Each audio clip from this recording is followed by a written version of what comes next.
सभी मित्रों को नमस्कार। जय श्री श्याम, जय खाटू श्याम।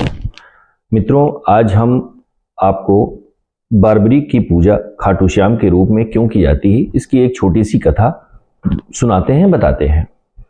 मित्रों, जैसा आप जान रहे हैं कि बाल्यकाल से ही जो बार्बरीक थे वो एक महान योद्धा थे और उन्होंने अपनी माता के कहने पर युद्ध कला श्री कृष्ण से सीखी और उनके प्रशिक्षण में वो अजय योद्धा भी बन गए। मां आदिशक्ति की तपस्या कर उन्होंने असीमित शक्तियां भी अर्जित की और तत्पश्चात उन्होंने श्री कृष्ण जी की आज्ञा से कई वर्षों तक महादेव की घोर तपस्या की और उन्हें प्रसन्न किया। प्रसन्न करने के पश्चात शिव शंकर जी ने, भोलेनाथ ने, महादेव ने उन्हें 3 अभेद्य बाण प्राप्त किए। इसी कारण उनका नाम 3 बाणधारी के नाम से भी प्रसिद्ध है, जाना जाता है। साथ ही अग्निदेव भी उनसे प्रसन्न होकर उन्होंने अपना दिव्य धनुष भी प्रदान किया। महाभारत युद्ध कौरवों और पांडवों के मध्य अपरिहार्य हो गया।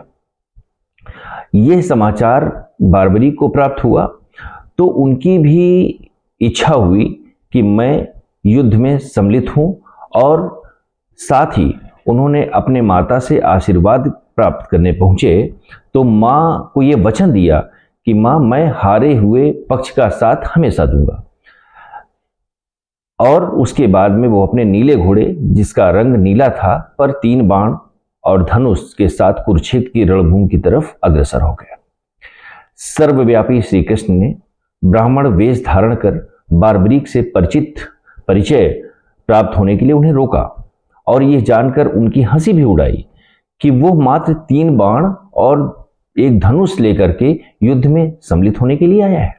ऐसा सुनने पर बार्बरीक ने उन्हें उत्तर दिया कि मात्र एक बाण शत्रु सेना को परास्त करने के लिए पर्याप्त है और ऐसा करने के बाद बाण वापस तर्कस में वापस भी आ जाएगा। यदि तीनों बाणों को प्रयोग में लिया गया तो तीनों लोगों में हाहाकार मच जाएगा। इस पर श्री कृष्ण ने उन्हें चुनौती दी कि इस पीपल के पेड़, एक पीपल का पेड़ ही पास में था, और उन्होंने कहा कि इस पीपल के पेड़ के सभी पत्तों को छेद कर दिखाओ जिसके नीचे दोनों खड़े थे, यानी कि श्री कृष्ण और बार्बरीक। बार्बरीक ने चुनौती स्वीकार की और अपने तुरंत से एक बाण निकाला और ईश्वर को स्मरण किया करके बाण को पेड़ के पत्तों की ओर चला दिया।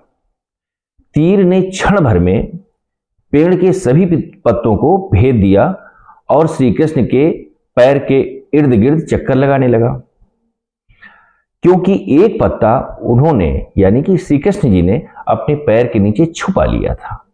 बार्बरीक ने कहा कि आप अपने पैरों को हटा लीजिए, वरना ये आपके पैर को चोट पहुंचा सकता है, चोट पहुंचा देगा। श्री कृष्ण ने बालक बार्बरीक से पूछा, वो युद्ध में किस ओर सम्मिलित होगा? बार्बरीक ने अपनी मां को दिए हुए वचन को दोहराया और उन्होंने बताया कि वो युद्ध में उस ओर भाग लेगा जिस ओर की सेना निर्बल होगी और हार की ओर अग्रसर होगी। श्री कृष्ण जानते थे कि युद्ध में हार तो कौरवों की निश्चित है और इस पर अगर बार्बरीक ने उनका साथ दिया तो परिणाम उनके पक्ष में ही होगा, यानी कि कौरवों के पक्ष में होगा। ब्राह्मण वेश में श्री कृष्ण ने बालक को दान की अभिलाषा व्यक्त की। उन्होंने कहा कि हमें दान दे दीजिए। इस पर वीर बार्बरीक ने उन्हें वचन दिया कि अगर वो उनकी अभिलाषा पूर्ण करने में समर्थ होगा तो वो अवश्य करेगा। श्री कृष्ण ने उन्हें शीश मांग लिया, सर मांग लिया।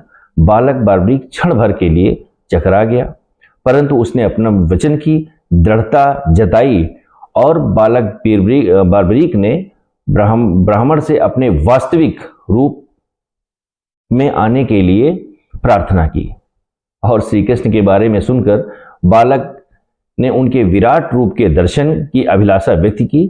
श्री कृष्ण ने अपना विराट रूप दिखाया और बार्बरीक को समझाया कि युद्ध प्रारंभ होने से पहले युद्ध भूमि की पूजा के लिए एक वीरवर क्षत्रिय के शीश के दान की आवश्यकता होती है।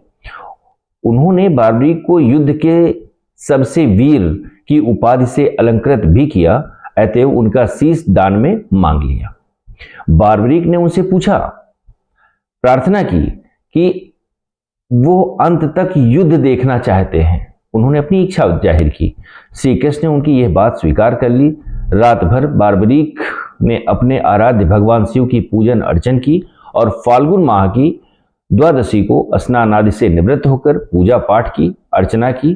तत्पश्चात उन्होंने अपने शीश का दान दिया। उनका सिर युद्ध भूमि के समीप ही एक पहाड़ी पर सुशोभित किया गया, जहां से बार्बरिक संपूर्ण युद्ध का जायजा ले सकते थे, देख सकते थे। युद्ध के समाप्ति पर पांडवों में आपसी बहस होने लगी कि युद्ध में विजय का श्रेय किसको जाता है। इस पर श्री कृष्ण ने उन्हें सुझाव दिया कि बार्बरिक का शीश संपूर्ण युद्ध का साक्षी है, अतएव उनसे बेहतर निर्णायक भला कौन हो सकता है, क्योंकि उन्होंने पूरे युद्ध को वही उसी पहाड़ी से देखा था। सभी इस बात से सहमत हो गए। बार्बरिक के शीश ने उत्तर दिया, श्री कृष्ण ही युद्ध में विजय प्राप्त कराने में सबसे महान कार्य किया है, अतः उनकी शिक्षा, उनकी उपस्थिति, उनकी युद्ध नीति ही निर्णायक थी। इस वजह से उन्हें युद्ध भूमि में सिर्फ उनके सुदर्शन चक्र घूमता हुआ दिखाई दे रहा था, जो कि शत्रु सेना को काट रहा था। यह सुनकर श्री कृष्ण ने बार्बरिक को वर दिया और कहा, तुम आदिकाल में, भविष्य में मेरे श्याम नाम से पूजो जाओगे और खाटू नामक ग्राम में प्रकट होने के कारण खाटू श्याम के नाम से प्रसिद्धि पाओगे। यह मेरी 16 कलाएं तुम्हारे शीश में स्थापित होंगी और तुम मेरे ही प्रतिरूप बनकर पूजे जाओगे। ये एक छोटी सी कथा थी खाटू श्याम भगवान की।